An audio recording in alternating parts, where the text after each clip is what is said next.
अस्सलामु अलैकुम वरहमतुल्लाहि वबरकातुहू।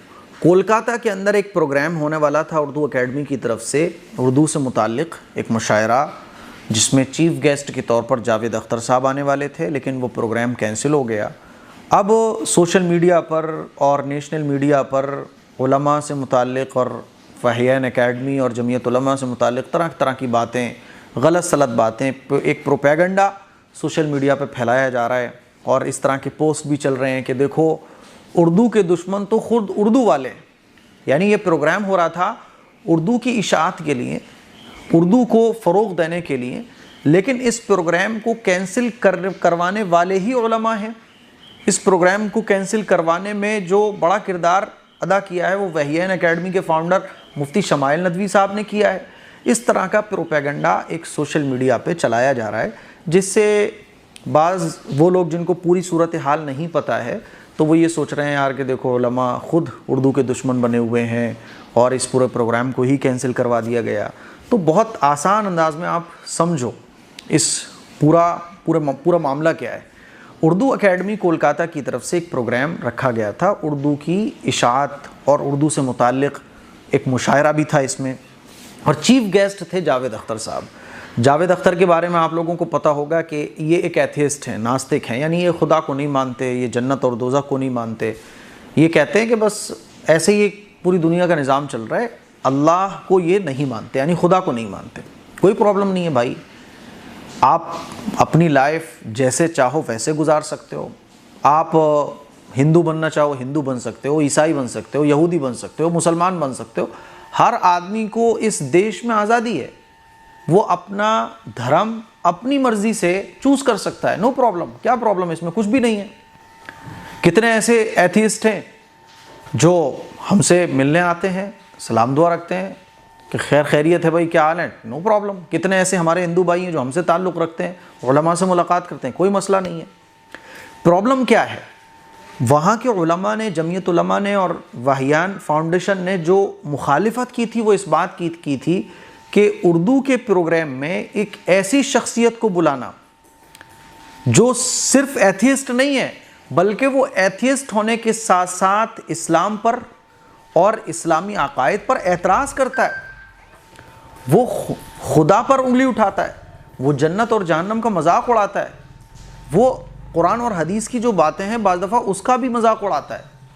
तो उलमा ने कोलकाता के इस बात पर एतराज़ किया था कि देखो आप प्रोग्राम करो, कोई प्रॉब्लम नहीं है, कोई मसला नहीं है, लेकिन जावेद अख्तर को ना बुलाओ। और अगर आप फिर भी जावेद अख्तर को बुलाओगे तो हम इस प्रोग्राम में शरीक नहीं हो पाएंगे, माजरत। और अगर आप बुलाना ही चाह रहे हैं तो फिर भी हम कहते हैं कि जावेद अख्तर को हम चैलेंज करते हैं कि वो जो इस्लाम के बारे में गलत सलत बातें भूल जाते हैं, है ना, इस्लामी अकायद पर, जन्नत और दोज़ख के बारे में, खुदा के वजूद पर, तो हम डिबेट का भी चैलेंज करते हैं कि वो हमसे डिबेट करें, लेकिन हम इस प्रोग्राम में शरीक नहीं होंगे। हम इस प्रोग्राम में शरीक तब होंगे जब आप जावेद अख्तर को ना बुलाओ। और हम अपने मुहिब्बीन और मुताल्लिकीन से भी ये कहेंगे कि भाई आप इस प्रोग्राम में शरीक ना हो। बस इतनी सी बात थी। अब जाहिर सी बात है कोलकाता में मुसलमानों की एक बड़ी तादाद है जो ईमान वाले हैं, तो अब वहाँ के लोगों को जो ये प्रोग्राम कर रहे थे लगा कि अगर मुसलमान नहीं आएंगे और इस तरह से बॉयकॉट हुआ तो हमारा प्रोग्राम ही ख़त्म हो जाएगा। और अब अगर जावेद अख्तर साहब को हम बोलें कि तुम मत आओ, तो फिर ये प्रोग्राम में हम ये क्या बोलेंगे लोगों से कि जावेद अख्तर साहब क्यों नहीं आ रहे हैं, तो इस प्रोग्राम को ही पूरा ख़त्म कर दो। क्योंकि फिर पॉलिटिकल मुद्दा आ गया ना कि कहीं ना कहीं अगेंस्ट खबरें बनेंगी, ये होगा वो होगा, तमाम चीज़ों को सोचकर हुकूमत ने फैसला लिया वहाँ की कि इस प्रोग्राम को ही ख़त्म कर दो। अब प्रोग्राम ख़त्म करने के बाद उसको रंग क्या दिया गया? ये रंग दिया गया कि उलमा ने इसकी मुखालिफत की थी कि ये प्रोग्राम नहीं होना चाहिए, इसलिए इस प्रोग्राम को हमने ख़त्म कर दिया। और इस प्रोग्राम की मुखालिफत उलमा ने की थी, इस प्रोग्राम को वो नहीं होने देना चाहते थे। इसी तरह से इस तरह की खबरें भी चल रही हैं कि उर्दू वाले ख़ुद उर्दू के दुश्मन हैं। तो मेरे भाई इसको समझने की कोशिश करो। उस प्रोग्राम से उलमा को कोई इख्तलाफ नहीं था, उस प्रोग्राम के होने से कोई प्रॉब्लम हम उलमा को वहाँ के नहीं थी, बल्कि मसला ये था बस कि इतने बड़े प्रोग्राम में आप जिसको चाहो बुलाओ, कोई मसला नहीं है, लेकिन किसी ऐसे शख्स को मत बुलाओ जो किसी धर्म पर उंगली उठाता हो। यहाँ तक कि अगर कोई ऐसा आदमी है जो हिंदू धर्म को बुरा भला कहता है तो वहाँ पे भी हम उलमा ये कहेंगे कि ऐसे आदमी को ऐसे प्रोग्राम में नहीं शरीक होना चाहिए। मान लीजिए कोई प्रोग्राम हो रहा है और वहाँ कोई ऐसा आदमी आ रहा है जो हमारे हिंदू भाइयों को बुरा भला कहता है, हिंदू धर्म को बुरा भला कहता है, तो हम भी ये बोलेंगे कि भाई तू अपना जो नज़रिया है वो रख अपने पास, अपने नज़रिए को खूब बता तू कि मैं इस नज़रिए को फॉलो करता हूँ और मैं इस नज़रिए की दावत देता हूँ। लेकिन तू उस नज़रिए को बताने के चक्कर में दूसरों को बुरा भला कहना शुरू कर दे, या तू मुसलमानों को बुरा भला कहना शुरू कर दे, मुसलमानों के नज़रियों को बुरा भला कहना शुरू कर दे, तो हम ऐसे आदमी को नहीं बुलाना पसंद करते हैं। और ऐसे प्रोग्राम में जिसमें ऐसा आदमी शरीक हो, हम उस प्रोग्राम में शरीक नहीं होंगे। बस इतनी सी बात थी।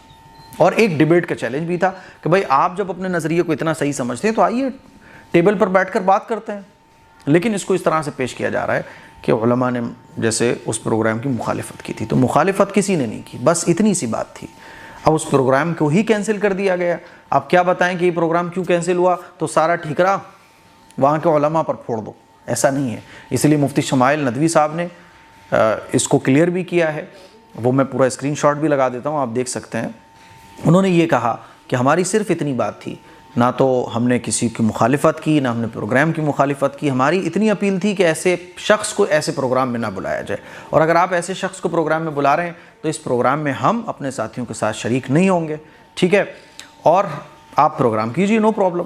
और एक जावेद अख्तर साहब को ओपनली चैलेंज था डिबेट का भी, बाकी इसके अलावा कुछ भी नहीं था। रही फ्रीडम ऑफ स्पीच, तो फ्रीडम ऑफ स्पीच की आज़ादी है, लेकिन फ्रीडम ऑफ स्पीच के आड़ में इसका ये मतलब नहीं है कि इसकी आड़ में आप दूसरों के धर्म को, दूसरों के अकायद को, दूसरों के सेंटिमेंट्स को आप हर्ट करना शुरू कर दो। बस इतना सा मसला है।